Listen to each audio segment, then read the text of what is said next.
Bismillah ar-Rahman ar-Rahim. Start with the name of Allah, and I'll recite a few verses of the Holy Quran before I invite our guest speaker. أعوذ بالله من الشيطان الرجيم. بسم الله الرحمن الرحيم. قل هو الله أحد الله الصمد لم يلد ولم يولد ولم يكن له كفوا أحد صدق الله العظيم. May I introduce the guest speaker today, who is Dr. Abdul Rehman. He's a postgraduate resident year 3 and registrar at the Department of Psychiatry and Behavioral Sciences at Services Hospital and Services Institute of Medical Sciences, Lahore, Punjab, Pakistan. And I've worked in the same department for almost a year.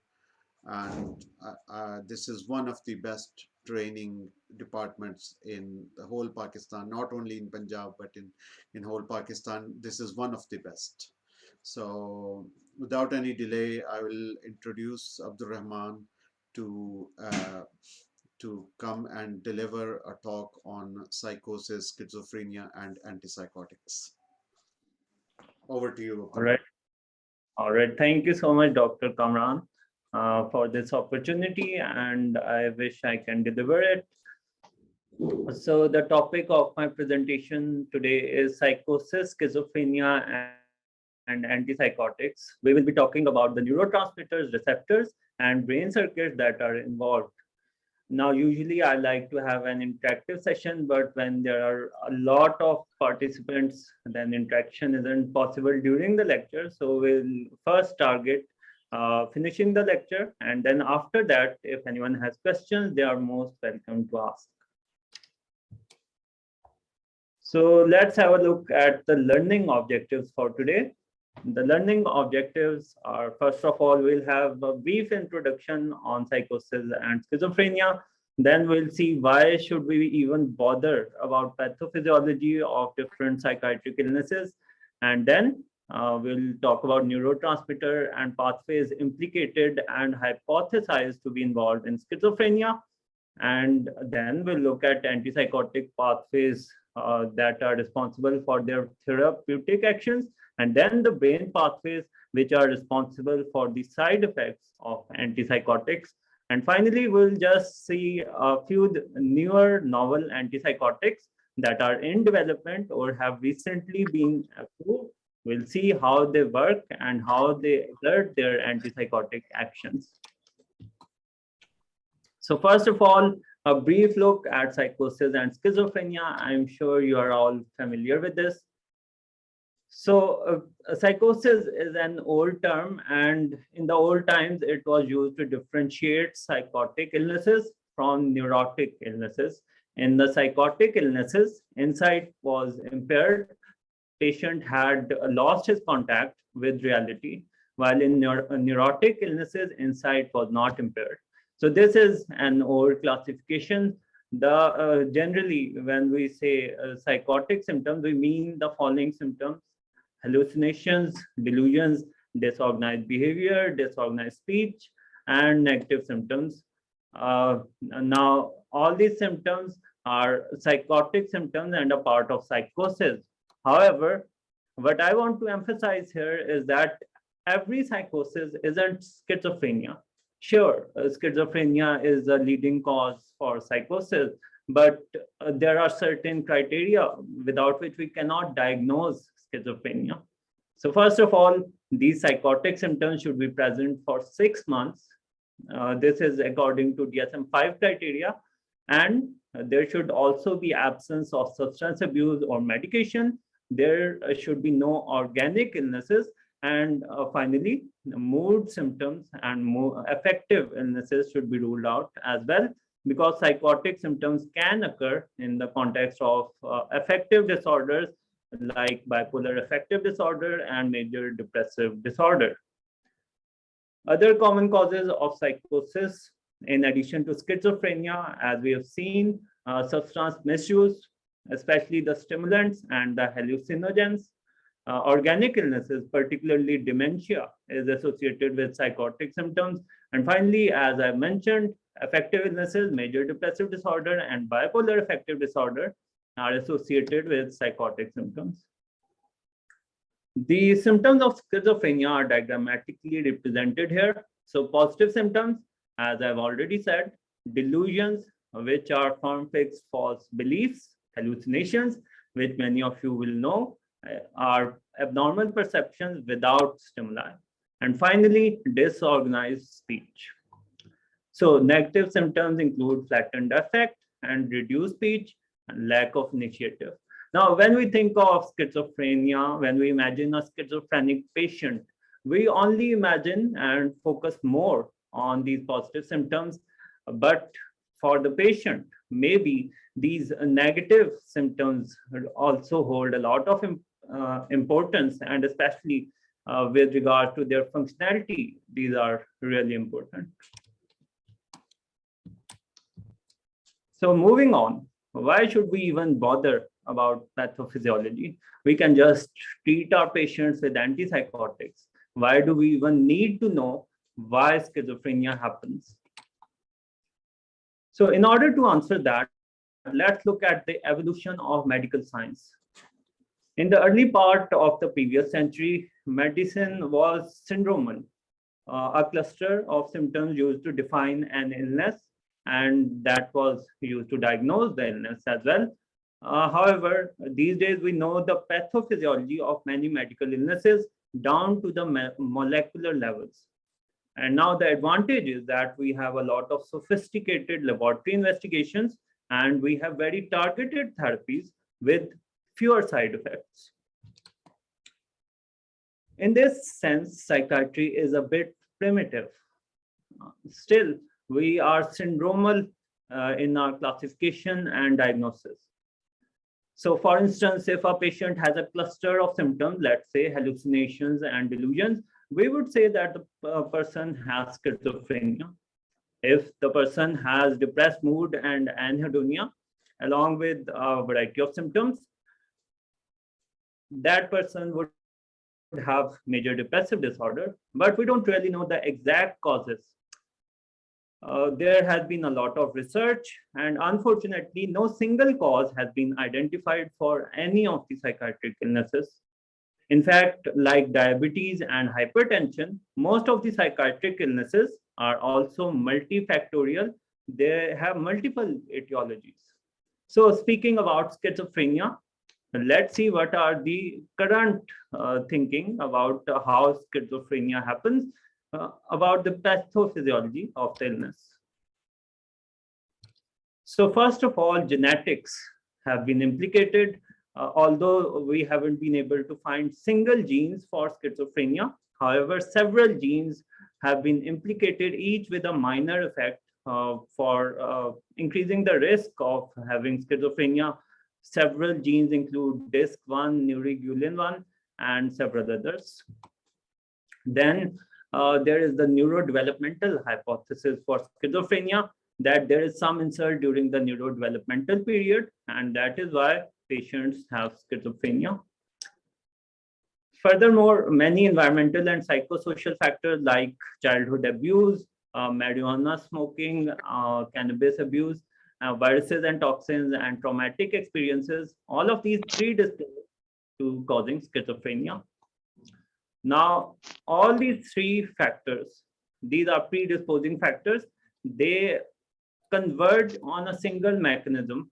They cause the abnormality of specific neurotransmitters or receptors.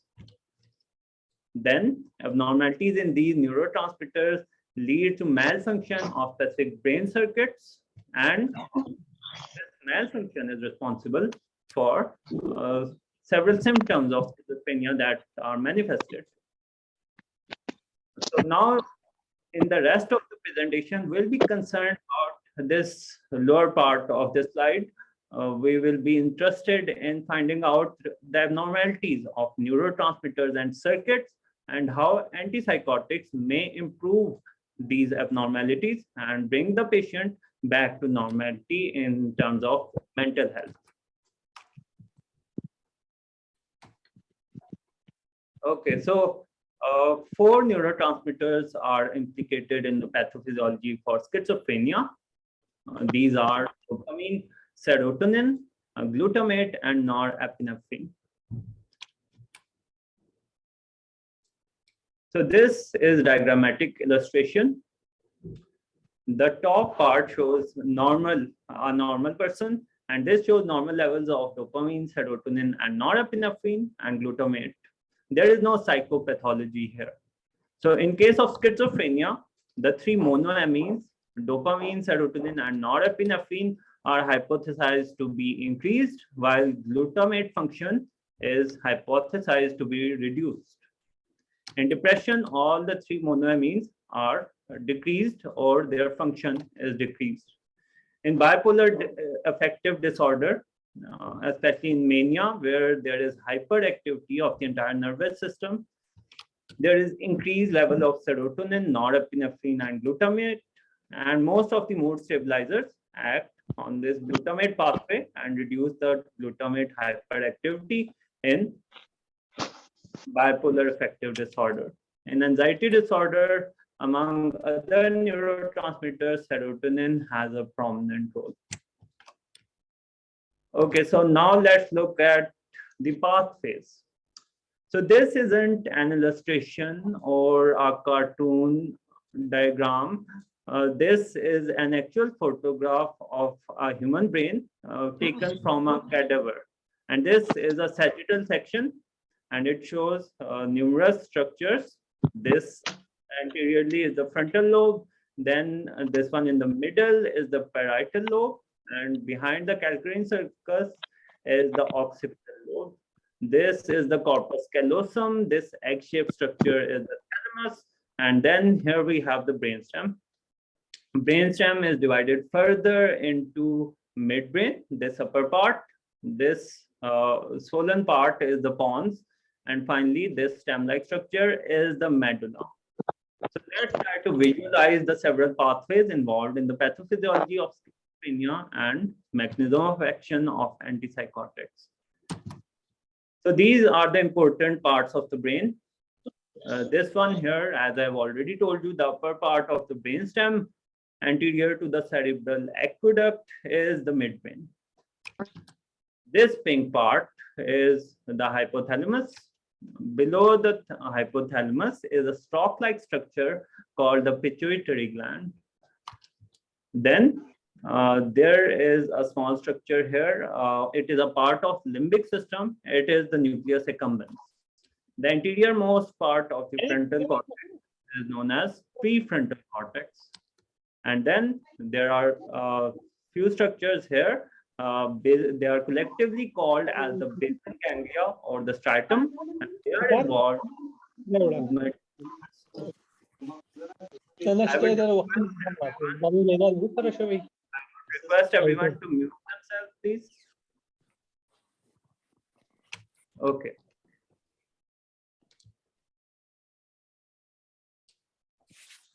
So let's look at the various dopaminergic pathways that are present in the brain. And as we'll see later, these have a central role in the pathophysiology of schizophrenia. So one pathway is going from the midbrain to the nucleus accumbens, which is a part of the limbic system.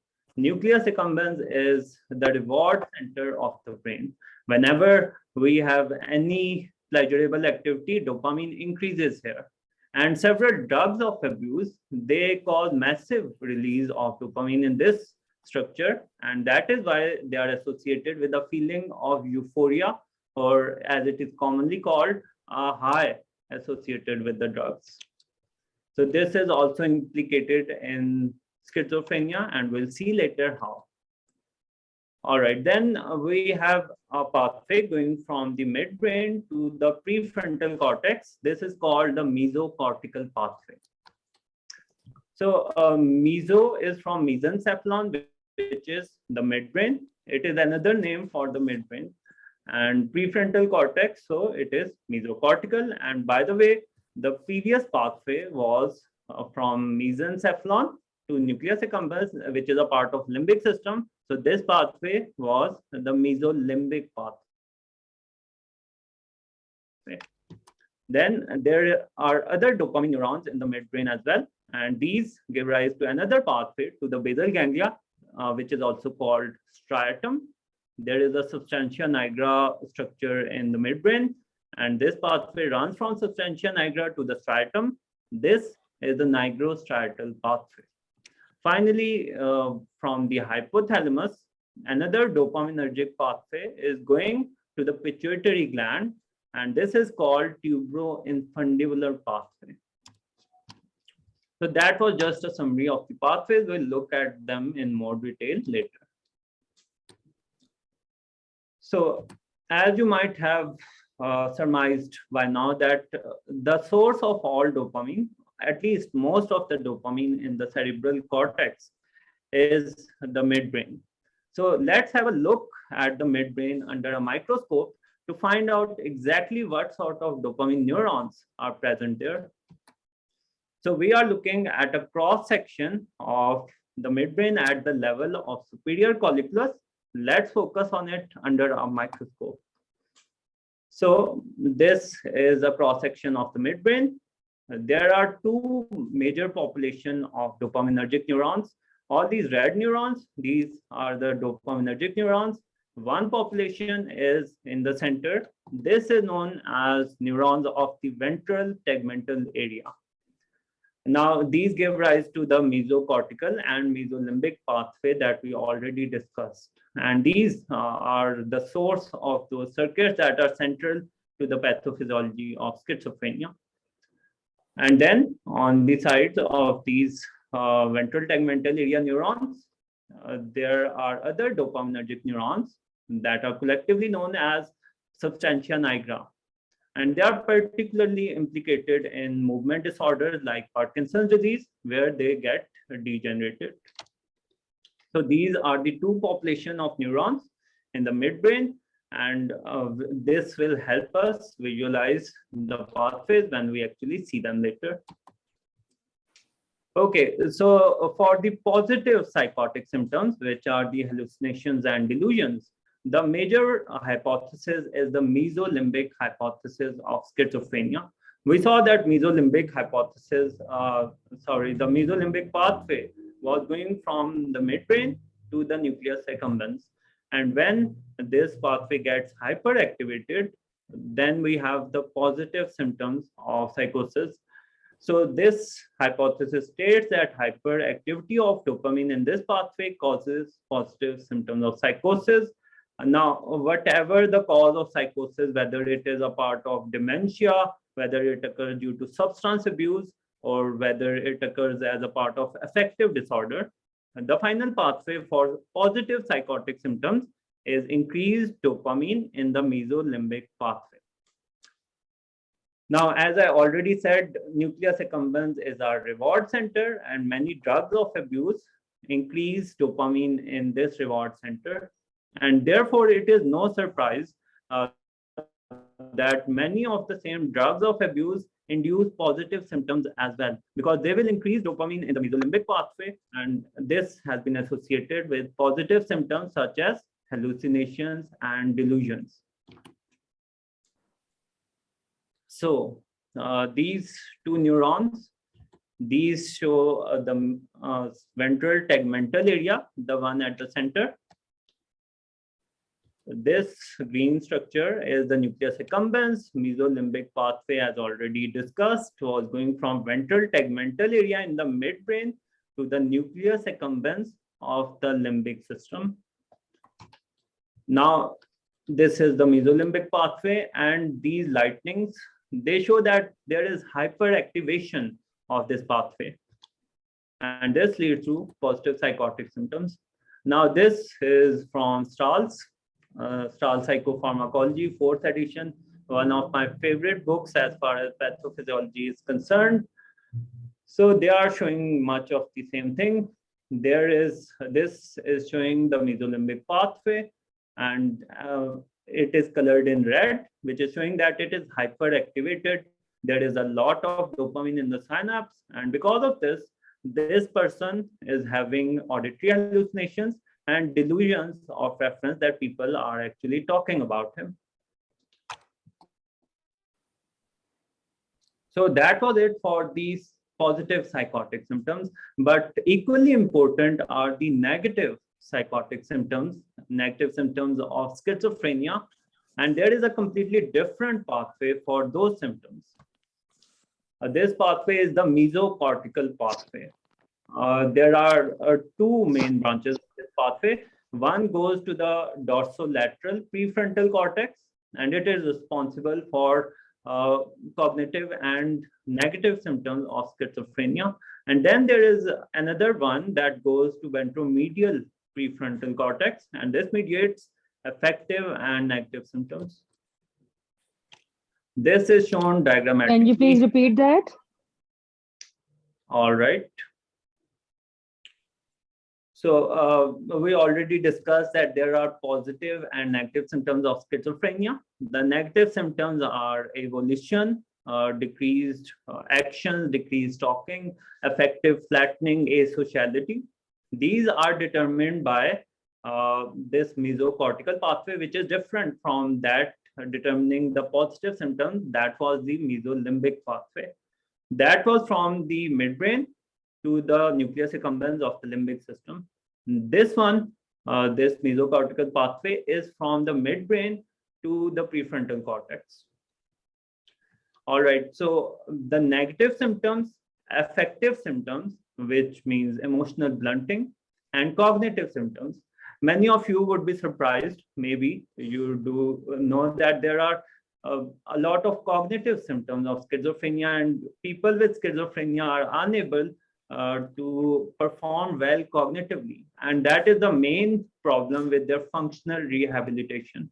These cognitive difficulties that we ignore oftentimes as clinicians, these are the main determinants of function and rehabilitation for most patients. So these are also determined by the mesocortical pathway. I hope I'm clear, Dr. Benazir. Yes, thank you. Okay, so now we visualize the mesocortical pathway. That was the mesolimbic pathway. So prefrontal cortex has been divided into two parts. One is the ventromedial prefrontal cortex associated with emotions, and the other is dorsolateral prefrontal cortex associated with our cognitive functioning. So this pathway has two branches. One goes to the dorsolateral prefrontal cortex, and the other goes to the ventromedial prefrontal cortex. When dopamine is reduced in this pathway to the dorsolateral prefrontal cortex, this would cause cognitive dysfunction in schizophrenia. And when this other pathway is disturbed, this will cause affective and negative symptoms of schizophrenia. So this is from Strauss again, and it is showing the same thing. When the pathway to the dorsolateral prefrontal cortex has low dopamine, this causes negative symptoms. This person is having anhedonia, and this also causes cognitive symptoms, as I already mentioned. When the same pathway has reduced dopamine in the ventromedial prefrontal cortex, then there can be affective symptoms and negative symptoms. So these two pathways, the mesocortical and mesolimbic pathways, are the main targets for our antipsychotics. And as we will see later, antipsychotics are very good at acting on the mesolimbic pathway. However, they do little to nothing on the mesocortical pathway. So let's move on from schizophrenia to antipsychotics. So antipsychotics are substances that have dopamine 2 antagonism. So dopamine 2 is a receptor involved in the action of dopamine. And as we already saw, dopamine was hyperactive in the mesolimbic pathway. Those disturbing symptoms, those disruptive symptoms of hallucinations and delusions, they were determined by hyperdopaminergia, hyperdopaminergic state in the mesolimbic pathway. So these are dopamine receptor antagonists, and they act on the mesolimbic pathway, reduce the overactivation, and hence reduce the positive symptoms of schizophrenia. However, they are indiscriminate. They don't just target the mesolimbic pathway. When they reduce dopamine elsewhere in the brain, they will cause side effects. And one of the major side effects that is especially prominent with the first generation, we'll talk about the generation later. One of the major side effects is that they worsen instead of improving the negative symptoms. So they are dopamine antagonists, and we are already having reduced dopamine in the mesocortical pathways that is causing the negative symptoms. So antipsychotics would decrease already decreased dopamine in these pathways and would worsen instead of improving the negative symptoms. So a prototypical in an ideal world, an antipsychotic that would be perfect would only target the mesolimbic pathway. It would decrease dopamine in the mesolimbic pathway, while at the same time, it would increase dopamine in the mesocortical pathway. So that is the need for a perfect antipsychotic. We need an antipsychotic that has opposite actions on both of these pathways. And we don't want dopamine affecting, we don't want antipsychotics affecting dopamine in other pathways of the brain, and that would minimize the side effects. However, an ideal antipsychotic is still not present. Several antipsychotics are in research, but we have been unable to find such an ideal antipsychotic that has such specific actions in the brain pathways.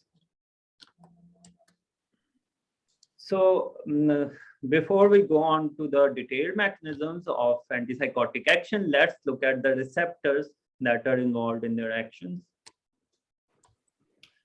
Dopamine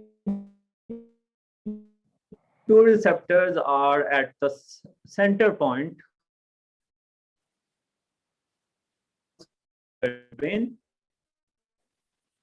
So D receptor full antagonism is the mechanism of most antipsychotics. For almost all the antipsychotics, they reduce positive symptoms by causing antagonism in the D2 receptor. Now, there are 3 antipsychotics that are partial agonists, and we'll do the details of a partial agonist later. These are aripiprazole, brexpiprazole, and cariprazine. Theoretically, they reduce positive symptoms on the one hand, while improving negative symptoms and cognitive symptoms on the other hand. However, this has still not been clinically proven. Okay, serotonin receptors are also acted upon by antipsychotics, especially the second generation antipsychotics. So serotonin 2A receptor may have an antipsychotic effect, and it also indirectly increases dopamine in the nigrostriatal and tuberoinfundibular pathway. So second generation antipsychotics, through their antagonism of serotonin 2A receptor, they compensate for D2 antagonism. So they reduce the side effects that are present because of D2 antagonism. In particular, they have reduced movement and hyperprolactinemia side effects. Then serotonin 2C receptor antagonism, many antipsychotics cause this, including olanzapine and clozapine and quetiapine. And this has an antidepressant effect. And this is theorized, this receptor is theorized to underlie the strong antidepressant effect of fluoxetine-olanzapine combination that is often employed in bipolar depression and resistant depression. Then serotonin 7 receptor, lurasidone acts on it, and several other antipsychotics, and this is also thought to have antidepressant action. Accordingly, lurasidone has antidepressant action in bipolar depression and has been approved for this indication. Histamine receptor, almost all antipsychotics cause sedation by acting on histamine 1 receptor. Side effect of this is that it increases appetite as well. and so weight is also increased.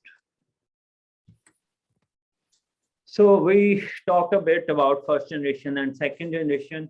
Basically, this is an older terminology. Those that were discovered first, they were known as the first generation, and those that were discovered later were known as second generation. There is also mechanistic differences. First generation antipsychotics like haloperidol have large therapeutic action only because of their D2 blockade, while the second generation antipsychotics like olanzapine, like clozapine, they also act on other receptors as well, such as serotonin 2A receptors and several other serotonin receptors, and have because of that they have other properties in addition to antipsychotic properties like antidepressant actions, anti-obsessive actions, and anti-manic actions. So this uh, this slogan is very common in the USA, and a lot of US psychiatrists is a misnomer for second generation antipsychotics because they have such wide ranging effects. They are also antidepressants, they are also mood stabilizers, they are also sedatives. However, as Dr. Kamran told me yesterday, that a lot of people in the UK don't really believe that. They think that most of these are overemphasized by the pharma, and that second generation antipsychotic might not be really better than first generation antipsychotics. Okay, and now this is one of the most complex receptor profile for any medicine known to psychiatry and maybe known to medicine. This is clozapine, and it acts on more than 50 receptors. Let's see which receptors are responsible for which of its effects. The antipsychotic action is because of D2 receptor antagonism and serotonin 2A antagonism. Antidepressant actions are because of serotonin 2C antagonism, serotonin 3 and serotonin 7 antagonism. Now, clozapine has a proven role as an anti-suicidal agent in psychosis. So that could be because of these antidepressant actions. It also causes sedation, which can be a side effect or can be a therapeutic effect in many patients with schizophrenia, where we are looking to sedate the patient in order to prevent harm to self and others.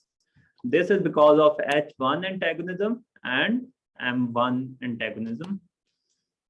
So weight gain is because of the combination of serotonin 2C and histamine 1 receptor antagonism, and orthostatic hypotension. Another side effect is because of alpha 1 antagonism.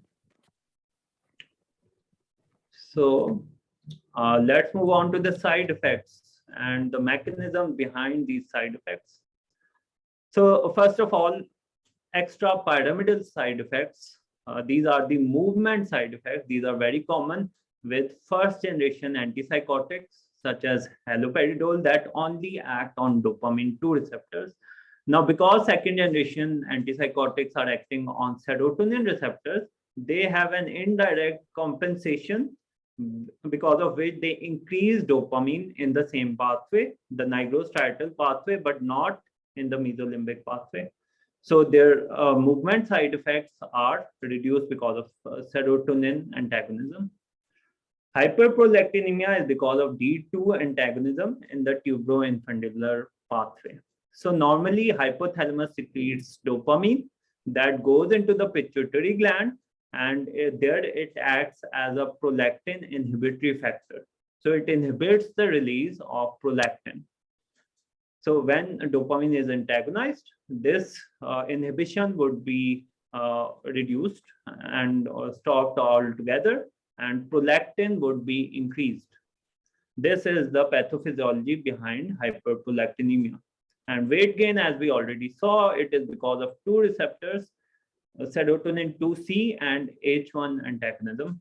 Now, it is theorized that antagonism of both these receptors causes severely increased appetite, and that is responsible for weight gain. Anticholinergic side effects are common with almost all antipsychotics. These are because of muscarinic M1 antagonism that most antipsychotics have. Finally, there is a serious side effect called the neuroleptic malignant syndrome. And this has a lot of theories, but the major theory for the fever in neuroleptic malignant syndrome is because of dopamine antagonism in the hypothalamic thermoregulatory pathway. So this is the nigrostriatal pathway from substantia nigra in the midbrain to striatum or the basal ganglia. When antipsychotics reduce dopamine activity here, this results in EPS, the extrapyramidal side effects, which include dystonias, Parkinsonism, and akathisia. In the tuberoinfundibular pathway from hypothalamus to the pituitary, when dopamine is reduced, this results in hyperprolactinemia. Okay, so this is from Stahl's 5th edition. Sir? I'm sorry, does anyone have a question? If not, please. Sir ये sir वो EPS वाला repeat कर देंगे, मेरा internet disturb हो गया था थोड़ा सा. Okay, sure.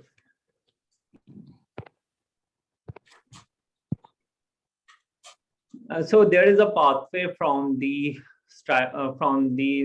substantia nigra in the midbrain to striatum, the basal ganglia, and this pathway is called nigrostriatal pathway, and it determines the movements.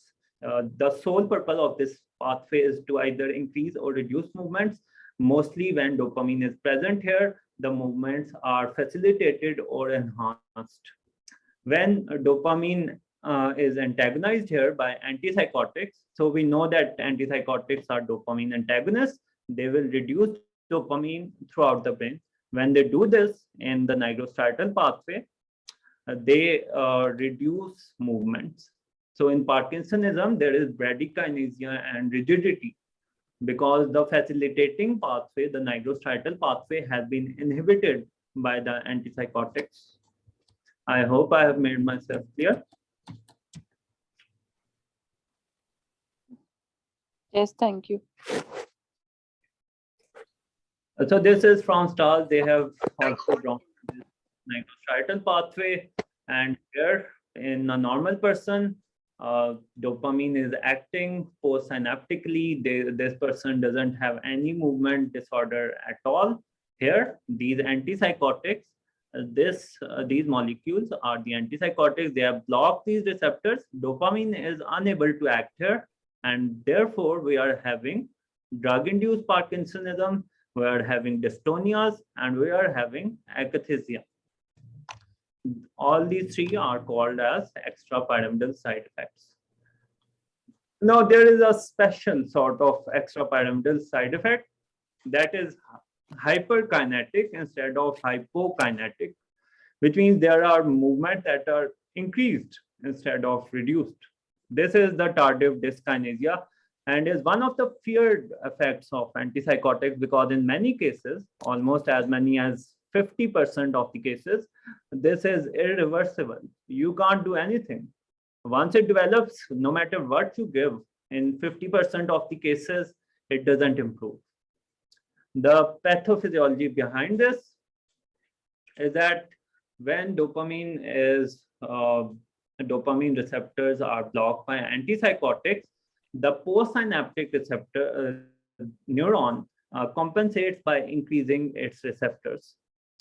So it has more receptors, and because of this, they have increased basal activity, which resting activity is increased, and that causes increased movement, like the I cannot hear you, Dr. Abdul Rehman.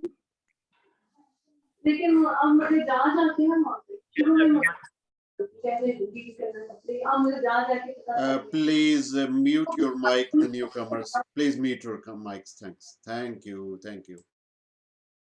All right.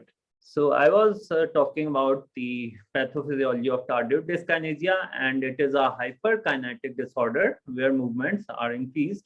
There are orofacial movements that are involuntary.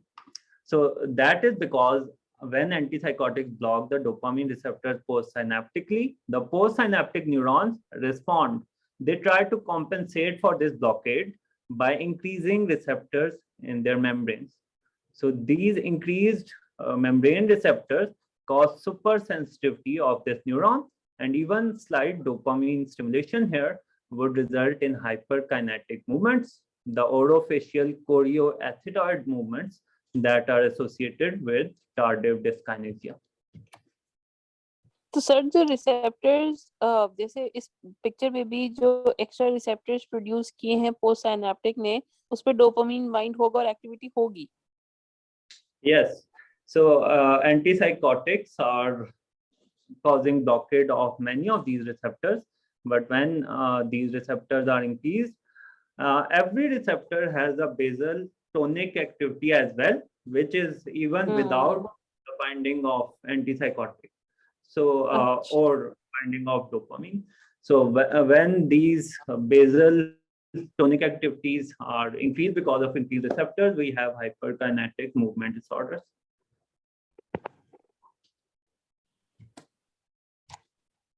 Okay, so neuroleptic malignant syndrome, another dangerous and rare side effect of antipsychotic.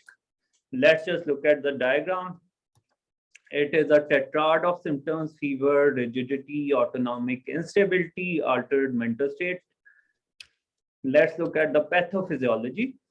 This is sagittal section of the brain taken from Netter's atlas. This is hypothalamus, by the way, this one below thalamus. So dysregulation of dopamine in the hypothalamus.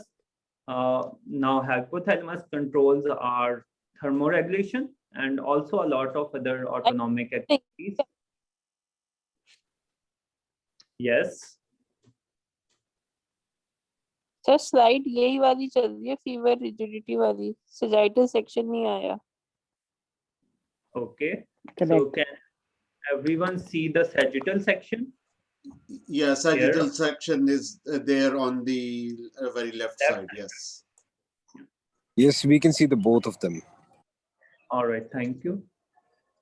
So this sagittal section shows brain, and here we have hypothalamus. When dopamine is reduced by antipsychotics in the hypothalamus, this impacts the thermoregulation, which causes fever. It also causes autonomic instability, which is characteristic of neuroleptic malignant syndrome. Now, there is another pathway, the nigrostriatal pathway involved in movements. We have already discussed this in neuroleptic malignant syndrome. When dopamine is reduced here by antipsychotics, this causes rigidity, which is also a characteristic feature of drug-induced Parkinsonism. So this also happens in NMS. Another theory responsible for rigidity is that calcium is somehow increased in the peripheral muscles, and this also causes rigidity. There is also hyperactivation of the peripheral sympathetic nervous system, as shown by these lightnings here, and these also contribute to the autonomic instability. So the major reason for the side effect of antipsychotics is because they cause hypodopaminergia throughout the brain. In the so vertical so rotate. Please mute your mic, please. Yeah. So I was saying that they cause hypodopaminergia in pathways other than the mesolimbic pathway. In mesolimbic pathway, we are very happy that they cause hypodopaminergia because that is therapeutic. But when they cause reduced dopamine activity throughout the brain, for instance, in the nigrostriatal pathway, in the tuberoinfundibular pathway, or in the hypothalamus, then we have all these dangerous side effects. So several new mechanisms, several newer antipsychotics are being developed to circumvent these problems with the older antipsychotics. First of all, let's look at dopamine partial agonists. There are three partial agonists that are in development, and I am sure aripiprazole, brexpiprazole, and cariprazine have been approved for schizophrenia in the USA. I'm not sure about UK, but they are all partial agonists. Now, a partial agonist is somewhere between an agonist and an antagonist. So most antipsychotics are full antagonists and they cause zero activity at the dopamine receptors. In contrast, let's consider dopamine receptor agonists like dopamine itself or bromocriptine. It causes full activity. So on the one spectrum, we have full activity. On the other spectrum, we have full inactivity. Aripiprazole lies somewhere in between. It doesn't have the full activity of a dopamine agonist, neither does it have full inactivity of a dopamine antagonist. So when we compare it to an agonist, it is slightly relatively antagonizing. When we compare it to a full antagonist, then it is slightly agonizing. So the hope is that because of this, it might increase dopamine in the mesocortical pathway while decrease dopamine in the mesolimbic pathway.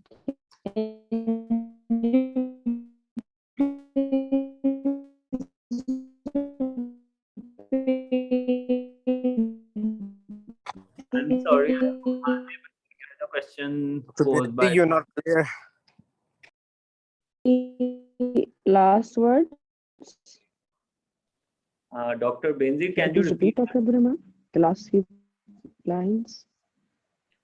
All right. So something about partial agonist. Should I Can you repeat that? please repeat the last few lines about aripiprazole? Okay, we'll see it in Thank detail you. in the next diagram as well. But basically, aripiprazole is a partial agonist. It is not a full antagonist like other antipsychotics, olanzapine, haloperidol, etc. It is not a full agonist like dopamine itself or bromocriptine, which are agonists. So its activity lies somewhere in between. So it is sort of like a Goldilocks drug. It is not too activating or too antagonizing. It was theorized, it is hoped that it has just the right activity, that it would reduce the side effects as well as have a lot of therapeutic effects. So that was the hope, but it has not been clinically substantiated just yet. So if we see this antipsychotic activity or dopamine activity as a speedometer, on the zero speed are the full antagonists.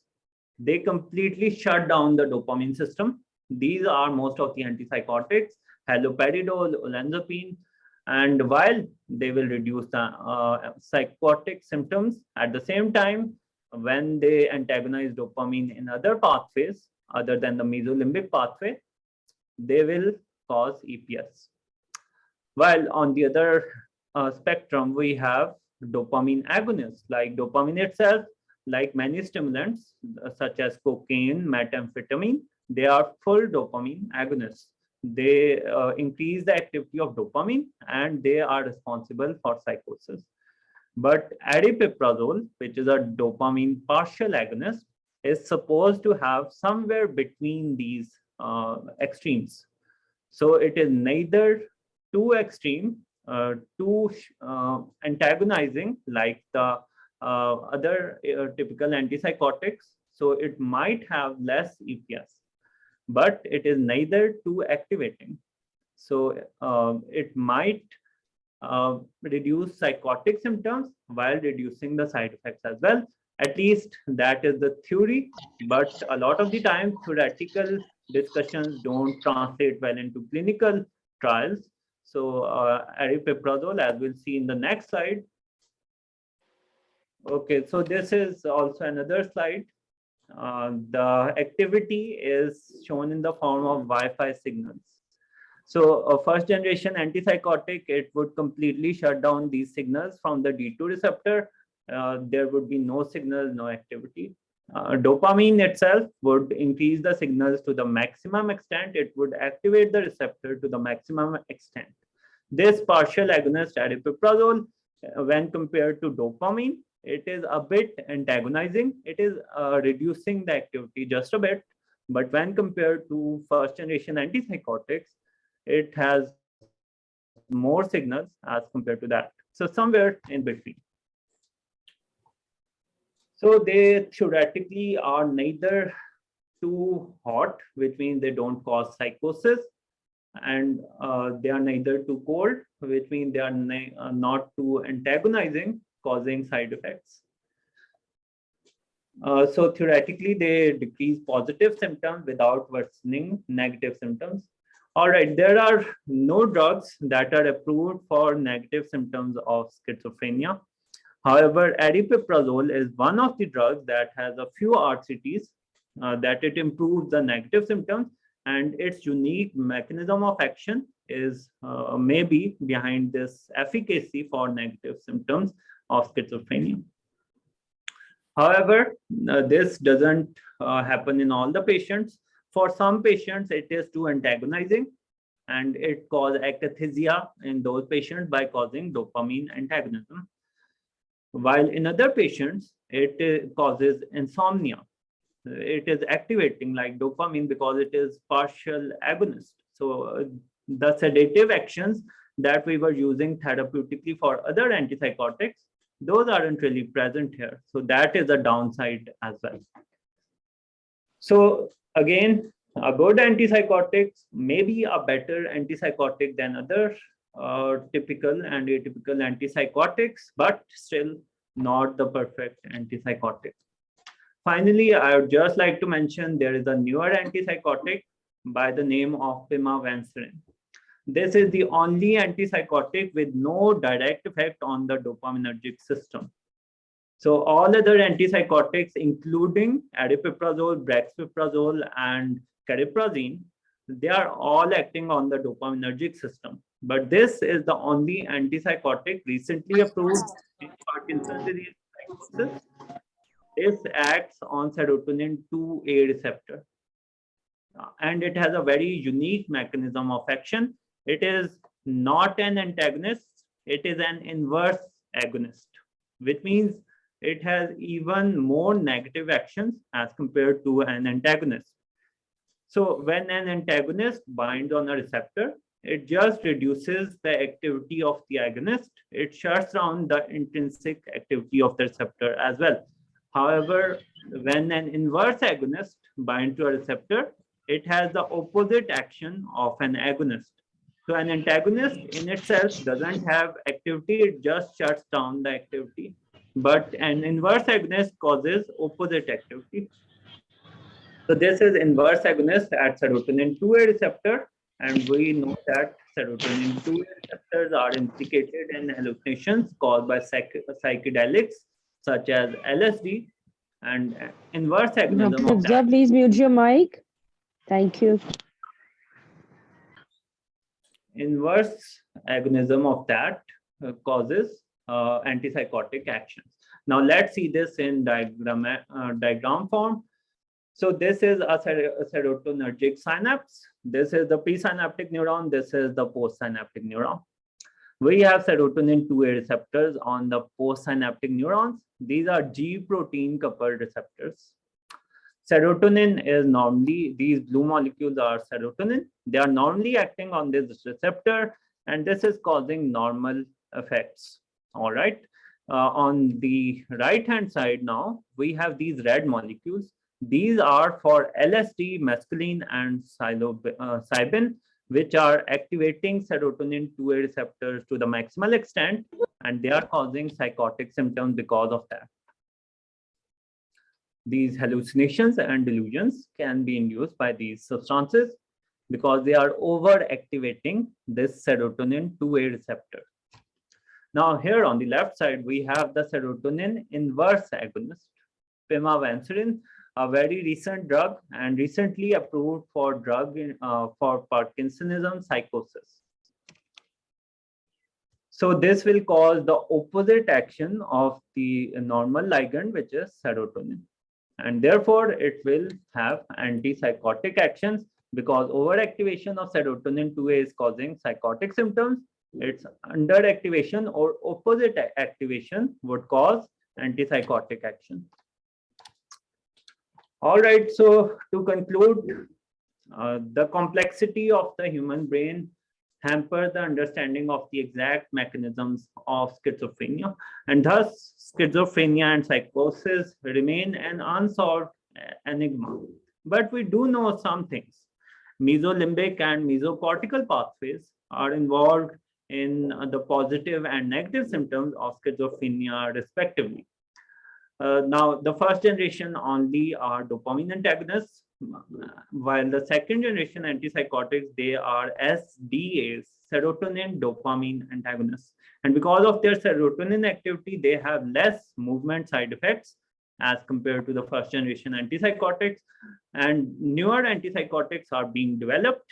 Two leading mechanism of actions that are leading to safer antipsychotics. These are the dopamine partial agonism by aripiprazole, brexpiprazole, and cariprazine, and serotonin 2A inverse agonism by pimavanserin.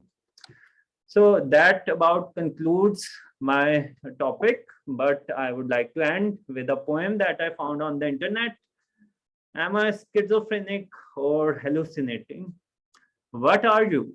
A disease or intoxication?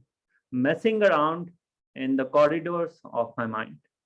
I thank you so much for everyone for their patience, and I welcome any comments or questions. So, Over to Dr. Abdul Rehman, there was a question in the chat by Dr. Akshanda, who is a consultant in UK. The question is, what about cariprazine for negative symptoms? Is it any better than aripiprazole for negative symptoms of schizophrenia? That's what the company claims, and I've met the company representatives a lot of times in the UK. So can you please clear that? All right. So in my knowledge, cariprazine has fewer adverse effects as compared to aripiprazole. However, whether it is effective for negative symptoms, I don't think. Maybe there is some RCT. I'm not aware of that. What about you, sir? Yeah, thank you very much. I think that explains, because this is something we are hearing from the pharmaceuticals. But of course, I mean, it may cause less akathisia as compared to aripiprazole. But the reports I get is it's not as good for positive symptoms of schizophrenia as good as aripiprazole. It's not as good as aripiprazole at the same time. So aripiprazole has a kind of supremacy because it works well for positive symptoms as well, and that's what our target is most of the times. So yeah, Hassan has a question. Let's go to the chat. So Hassan, thanks for amazing lecture. To nutshell, IMM and past papers revision, what are the fingertips topics we should smartly remember? Yeah, we will come to that in our chats, and we'll of course we'll enlist like a list of lectures for that, no problem. And yeah, and there's somebody thanking. So yeah, I would just reiterate your point, Abdul Rehman, that as compared to agonists, aripiprazole is a D2 receptor antagonist, and that's what they say in the British Association of Psychopharmacology. So this is what it does is relative antagonism, which works well for aripiprazole. Unfortunately, one of the side effects which is developed in some patients is akathisia, and one of my patients also developed other extrapyramidal symptoms on aripiprazole, but it's very rare. Other EPSCs are very rare. Akathisia is very common. Yes, it will be uploaded on the Essentials of Psychiatry by Dr. Kamran Sheikh, and Dr. Abdul Rehman is also going to upload in his channel, hopefully, inshallah. So next question we have is D2 receptor antagonist. Why works for depression? As in depression, there is reduced dopamine. First, Dr. Abdurrahman, if you have an answer for that. Yes, so first generation antipsychotics are not antidepressant, and this is the reason for that. They worsen depression because they are D2 antagonists, and D2 dopamine, as we all know, is reduced in the pathophysiology of depression. But the second generation antipsychotics, they have also actions on these serotonin receptors, and indirectly, these serotonin receptors, antagonism of these receptors causes increased dopamine, norepinephrine, and serotonin in the frontal cortex. So, because of these serotonergic actions, second generation antipsychotics, especially quetiapine and aripiprazole, have some antidepressant actions, but these are obviously not seen with the first generation, which have no effects on the serotonergic action. Sir, what about? Yeah, I second that. Any other question? You can unmute yourself and ask question, or put something in the chat box. Both are welcome. Sir, I do see another question here. Amisulpride is another drug. What about the role in treating negative symptoms? Oh.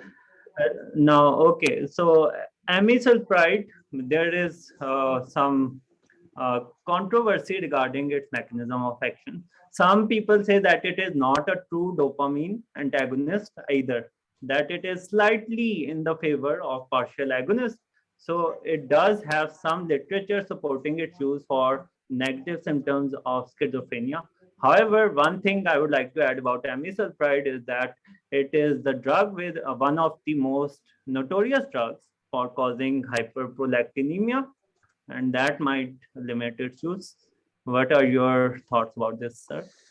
Yes, yes, very right. And the other thing is, I mean, I don't know about the 5-HTA antagonism. It may be one of the mechanisms for the negative symptoms, but then other things which are there is it is not an antihistaminic, and that, and because of that, it doesn't cause sedation, and because of that there is no slowness, and there are less extrapyramidal symptoms as compared to FTAs, and there is less sedation as compared to olanzapine, and that's why it is an alerting antipsychotic, and that's why it is said that it is good for negative symptoms, because it doesn't sedate you. But where sedation is required, then olanzapine is superior. So it's like very much like haloperidol. Haloperidol doesn't cause any antihistaminic effects or sedation, but it's a good antipsychotic. Amisulpride doesn't even cause as much as extrapyramidal symptoms as haloperidol. The only downside is that hyperprolactinemia, and with the prides and paridones, amisulpride, sulpride, and risperidone and paliperidone, hyperprolactinemia is inevitable, and you you can't avoid. And sometimes we test the prolactin levels as a compliance measure as well. So sometimes we have to give some small dose of aripiprazole to undo that hyperprolactinemia. Dr. Kritika, thank you very much. Amazing seminar, sir. Can we have more of these sessions? Yes, we'll have more of these from time to time. And thank you, Dr. Nayab. And then Dr. Fahad Rana, an excellent lecture. Thank you. Dr. Bhargav, doctor, please opinion on cariprazine versus aripiprazole in mood disorders and psychotic illness. So yeah, I've already answered that question, that cariprazine may be a little bit superior in terms of negative symptoms, but at the same time it is not as good for positive symptoms as compared to aripiprazole. And it may not cause as much as akathisia at the same time. So if a person is very much having negative symptoms, predominantly negative symptoms, cariprazine may be a drug of choice as compared to aripiprazole. In mood disorders, I don't know, but I think yes, you can use it in combination. Please mute yourself. So as compared to, or Abdul Rahman, you can mute if there is anybody. You have. So in mood disorders, I don't know, but like in combination with antidepressants, it may have some mood properties. But for the time being, for augmentation, aripiprazole, quetiapine, and lithium, these are the three main primary drugs which are mentioned for the mood disorders and augmentation of depression.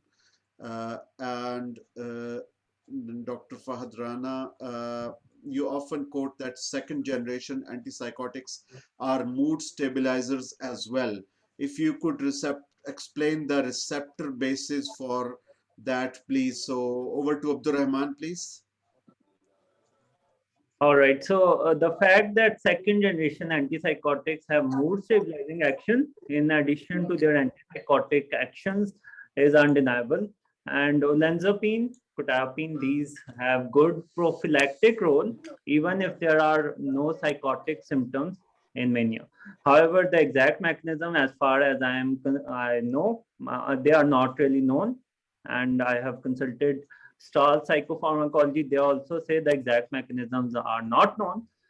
The other mood stabilizers have an effect on the glutamate system. So maybe some glutamate receptors are involved. But again, I don't really think that is exactly known. What is your opinion, sir? Yeah, I think somebody has written in the comment box 5-HT2 receptor antagonism. So it may have a mild antidepressant effect.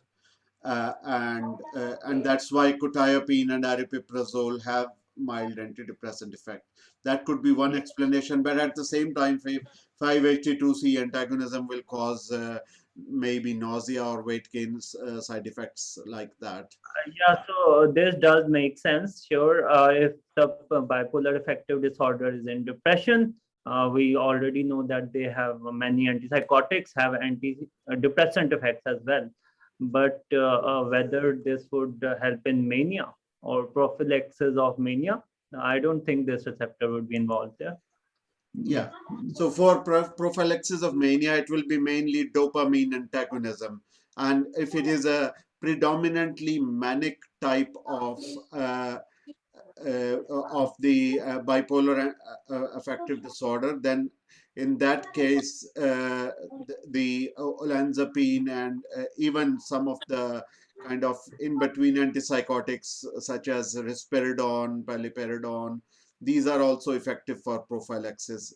So what we call it as a unipolar mania means that all or most of the episodes are of mania. So in those cases, these very strong D2 receptor antagonists such as olanzapine, risperidone, etc., or sometimes their depots, zuclopentixol, they are all effective.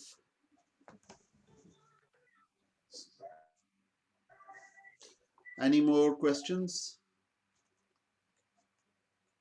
Sir, I have a question regarding tardive dyskinesias, the chronic treatment. Would you please, Abdur Rahman sir, re-explain that, if you could hear me? Thank you. Okay, sure. I said that there is a pathway from the midbrain substantia nigra to the striatum basal ganglia, and this is called the nigrostriatal pathway. It is involved in movement.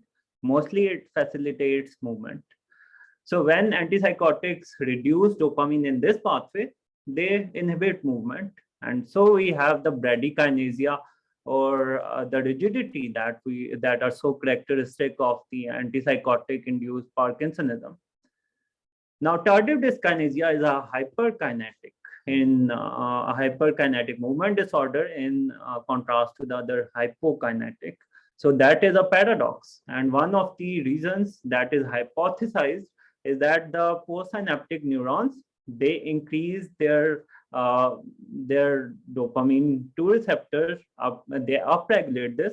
There are a lot of dopamine 2 receptors because as a compensatory response because of the dopamine blockade, and these increased dopamine receptors, they have increased tonic activation, and they cause this hyperkinetic movement disorder.